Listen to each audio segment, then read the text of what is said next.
அடுத்த பொது தேர்தலில் பெரிக்காத்தானுடன் கூட்டணி அமைக்கலாம் என்கிற விருப்பம் உள்ள அரசியல் கட்சிகள் தாராளமாக பெரிக்காத்தானை அணுகலாம் என்று பெரிக்காத்தான் தலைவர் முகைதீன் யாசின் அறிவித்துள்ளார்.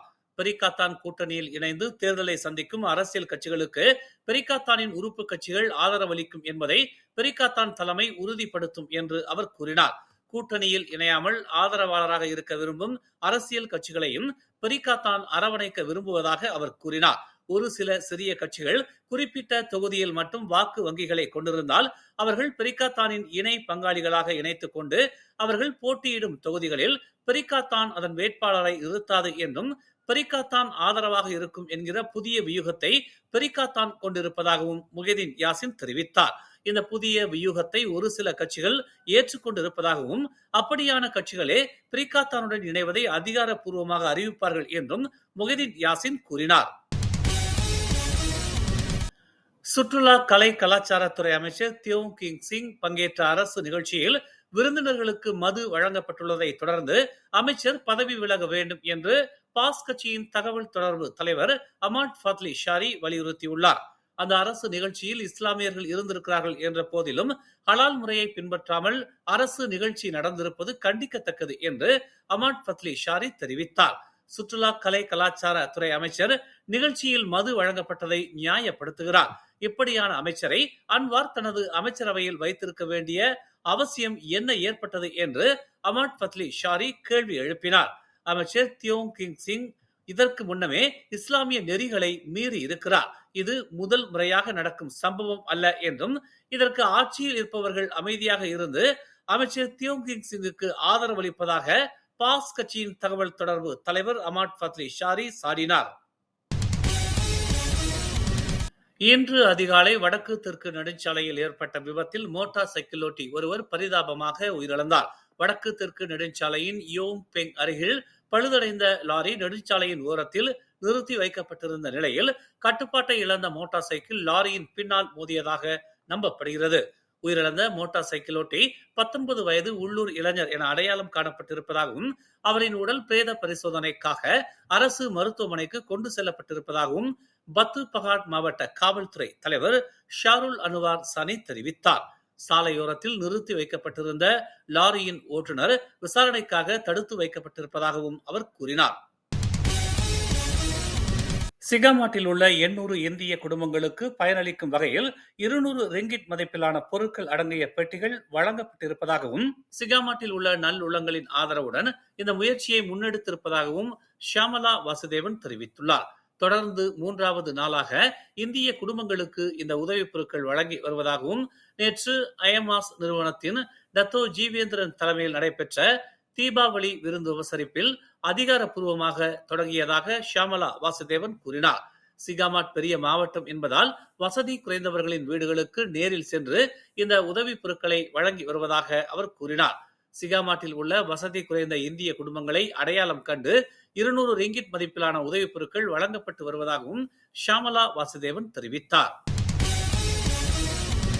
வீடமைப்பு மற்றும் ஊராட்சித்துறை அமைச்சர் ngா கோர்மிங் தெலுக் இந்தானில் உள்ள 12 தமிழ் பள்ளிகளுக்கு 12,30,000 ரிங்கிட் நிதியும் தமிழ் பள்ளி மாணவர்களுக்கு 2,56,600 ரிங்கிட் நிதியும் வழங்கினார். தாய்மொழி கல்வியின் அவசியத்தை உணர்ந்து நம் மாணவர்களின் கல்வி வளர்ச்சிக்காக இந்த நிதி வழங்கப்பட்டிருப்பதாக தெலுங்கிந்தான் நாடாளுமன்ற உறுப்பினருமான ngா கோர்மிங் தெரிவித்தார். 12,30,000 ரிங்கிட் நிதி தெலுக் இந்தானில் உள்ள 12 தமிழ் பள்ளிகளின் நிர்வாக செலவினங்களுக்காக வழங்கப்பட்டிருப்பதாகவும் குறிப்பாக டத்தோ சிதம்பரம் தமிழ் பள்ளி, உளுபெர்னாம் தோட்ட தமிழ் பள்ளி, நோவா ஸ்கோட்டியா தமிழ் பள்ளி, நடேச தமிழ் பள்ளி, திருவள்ளுவர் தமிழ் பள்ளி ஆகியவை அதில் அடங்கும் என்று ngா கோர்மிங் கூறினார். தமிழ் பள்ளி மாணவர்களுக்காக வழங்கப்பட்டுள்ள 2,56,600 ரிங்கிட் நிதியானது தெலுக் இந்தானில் உள்ள தமிழ் பள்ளிகளில் பயிலும் மாணவர்களின் கல்வி உதவிக்காக வழங்கப்பட்டிருப்பதாகவும் இதன் மூலம் 258 தமிழ் பள்ளி மாணவர்கள் பயன்பெறுவார்கள் என்றும் ngா கோர்மிங் தெரிவித்தார். இதன் மூலமாக ஒவ்வொரு தமிழ் பள்ளி மாணவருக்கும் தலா 1000 ரிங்கிட் வழங்கப்படுவதாகவும் ngா கோர்மிங் தெரிவித்தார்.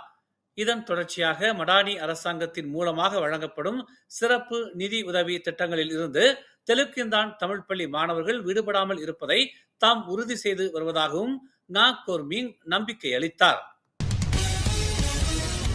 பினாங்கு சாலை போக்குவரத்து ஆணையம் மேற்கொண்ட சோதனையில் 26 வாகனங்கள் பறிமுதல் செய்யப்பட்டிருப்பதாகவும் மொத்தம் 2946 சமன்கள் வழங்கப்பட்டிருப்பதாகவும் பினாங்கு போக்குவரத்து ஆணையத்தின் இயக்குநர் ஜூல் கிஃப்லி இஸ்மாயில் தெரிவித்தார்.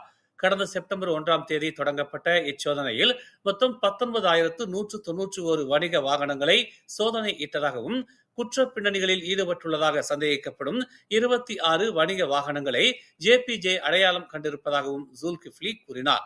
பினாங்கில் உள்ள வணிக நிறுவனங்கள் வாகனங்களுக்கான சிறப்பு வணிக உரிமம் இல்லாமல் பயன்படுத்தப்பட்டிருப்பதால் சம்பந்தப்பட்ட 3 நிறுவனங்களுக்கு எதிராக வழக்கு பதிவு செய்யப்பட்டிருப்பதாக அவர் கூறினார். பெரும்பாலான நிறுவனங்கள் சிறப்பு வணிக உரிமம் இல்லாமல் நிறுவனத்தின் கீழ் வாகனங்களை வாங்கி வெளிநாட்டு ஓட்டுநர்களை பயன்படுத்துவதாக விசாரணையில் தெரிய வந்துள்ளது என்று அவர் கூறினார். இதன் தொடர்ச்சியாக நேற்று முன்தினம் 20 வயதுடைய 3 வெளிநாட்டினர் கைது செய்யப்பட்டிருப்பதாகவும் அவர்களிடம் எந்த ஒரு ஆவணங்களும் இல்லை என்றும் ஜுல்கிஃப்லி இஸ்மாயில் கூறினார். இன்று தொடங்கிய 4வது நாடாளுமன்ற கூட்டத்தொடரின் முதல் நாளில் பாஸ் கட்சியின் தக்வீன் ஹசானுக்கும் சட்ட நிர்வாக சீர்திருத்த அமைச்சர் அசாலினா ஒஸ்மானுக்குமான வாக்குவாதத்தால் மக்களவையில் பதட்டமான சூழல் நிலவியது.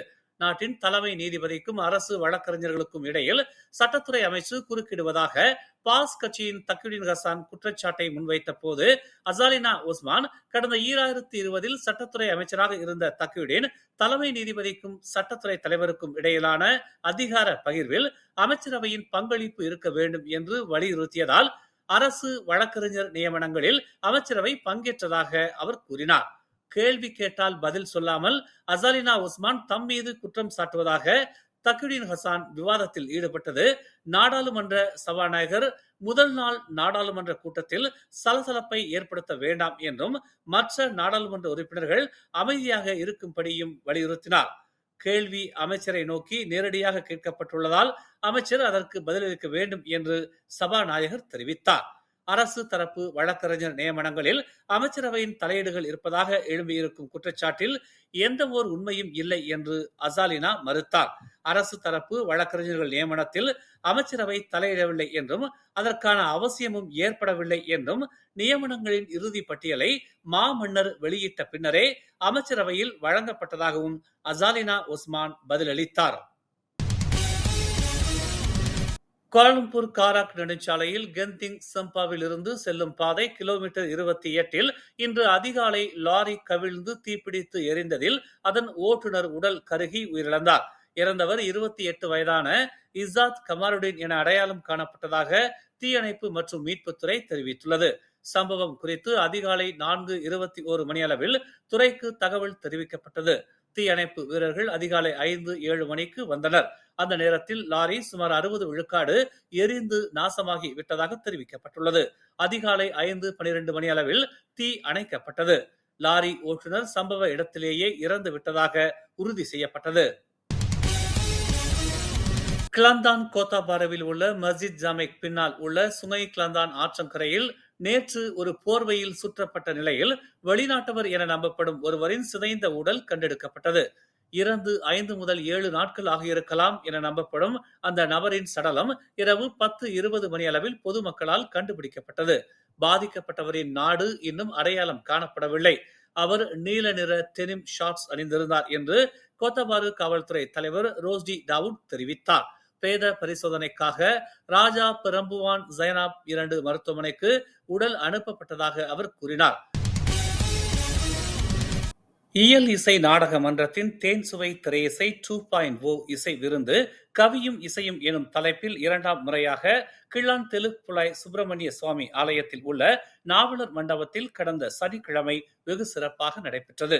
பாப்பாவின் பாவலர் முரசு நெடுமாறன், ஓம்ஸ் அறவாரிய தலைவரும் மலேசிய அரிமா சங்கத்தின் தோற்றுநருமான ஓம்ஸ் பா தியாகராஜன், ஒற்றுமைத்துறை துணை அமைச்சர் சரஸ்வதி கந்தசாமி ஆகியோர் சிறப்பு விருந்தினராக இந்நிகழ்வில் கலந்து கொண்டனர்.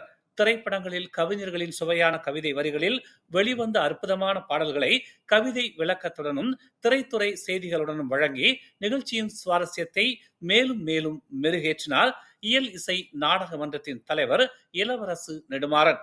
பாடகர்கள் எஸ். மேகநாதன், அருள்வேந்தன், மனோகரன், ஜிதேந்திரன், சர்வேதா, அபிஷேக பிரியன், தரணீஸ்வரி ஆகியோர் பழைய புதிய இனிமையான பாடல்களை பாடி தித்திக்க வைத்தனர். இடையிடையே பாரம்பரிய நடனமும் மனதை மகிழ்ச்சிக்குள்ளாக்கியது.